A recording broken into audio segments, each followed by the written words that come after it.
ರಾಜ್ಯದಲ್ಲಿ ಮತ್ತೆ ರೆಸಾರ್ಟ್ ರಾಜಕಾರಣ. ಜೆಡಿಎಸ್ ಶಾಸಕರಿಗೆ ರೆಸಾರ್ಟ್ ಬಲ. ಎಂಎಲ್ಸಿ ಎಲೆಕ್ಷನ್ ರೆಸಾರ್ಟ್ ಸೇರಿದ ಜೆಡಿಎಸ್. ಕುಮಾರಸ್ವಾಮಿ ಕೋಟೆಗೆ ಲಗ್ಗೆ ಇಡುತ್ತಾ ಕೈಪಡೆ. ರಾಜ್ಯ ವಿಧಾನ ಪರಿಷತ್ ಚುನಾವಣೆಯ ದಿನಾಂಕ ಸಮೀಪಿಸುತ್ತಿರುವ ಹಿನ್ನೆಲೆಯಲ್ಲಿ ರಾಜಕೀಯ ಚಟುವಟಿಕೆಗಳು ತೀವ್ರಗೊಂಡಿದ್ದು, ಕುದುರೆ ವ್ಯಾಪಾರದ ಆತಂಕದ ನಡುವೆ ಜೆಡಿಎಸ್ ತನ್ನ ಶಾಸಕರನ್ನ ಹಿಡಿದಿಟ್ಟುಕೊಳ್ಳಲು ರೆಸಾರ್ಟ್ ರಾಜಕಾರಣಕ್ಕೆ ಮುಂದಾಗಿದೆ. ಜೂನ್ 18ರಂದು ವಿಧಾನ ಪರಿಷತ್ ಚುನಾವಣೆ ನಡೆಯಲಿರುವ ಹಿನ್ನೆಲೆಯಲ್ಲಿ ಜೂನ್ 16ರಿಂದಲೇ ಜೆಡಿಎಸ್ ಶಾಸಕರನ್ನ ರೆಸಾರ್ಟ್ ಅಥವಾ ಪ್ರತಿಷ್ಠಿತ ಹೋಟೆಲ್ಗಳಿಗೆ ಸ್ಥಳಾಂತರಿಸಲು ಪಕ್ಷ ತೀರ್ಮಾನಿಸಿದೆ ಎಂದು ಮೂಲಗಳು ತಿಳಿಸಿದೆ. ಸದ್ಯ ಕಾಂಗ್ರೆಸ್ನ 5ನೇ ಅಭ್ಯರ್ಥಿಯ ಗೆಲುವಿಗೆ ಇನ್ನೂ 2 ಮತಗಳ ಕೊರತೆ ಇದ್ದು, ಈ ಹಿನ್ನೆಲೆಯಲ್ಲಿ ಆಪರೇಷನ್ ಹಸ್ತ ನಡೆಯುವ ಸಾಧ್ಯತೆ ಇದೆ ಎಂದು ಜೆಡಿಎಸ್ ನಾಯಕರು ಆತಂಕ ವ್ಯಕ್ತಪಡಿಸಿದ್ದಾರೆ.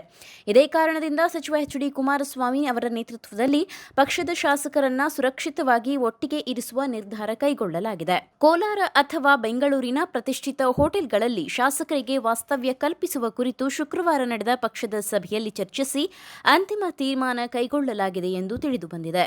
ವಿಧಾನ ಪರಿಷತ್ ಚುನಾವಣೆ ಸಮೀಪಿಸುತ್ತಿದ್ದಂತೆ ರಾಜ್ಯ ರಾಜಕೀಯದಲ್ಲಿ ರೆಸಾರ್ಟ್ ರಾಜಕಾರಣ ಮತ್ತೆ ಸದ್ದು ಮಾಡುತ್ತಿದ್ದು, ಕುದುರೆ ವ್ಯಾಪಾರದ ಆತಂಕದ ನಡುವೆ ರಾಜಕೀಯ ಪಕ್ಷಗಳು ತಮ್ಮ ಶಾಸಕರನ್ನ ಹಿಡಿದಿಟ್ಟುಕೊಳ್ಳಲು ಕಸರತ್ತು ನಡೆಸುತ್ತಿರುವುದು ಗಮನ ಸೆಳೆದಿದೆ.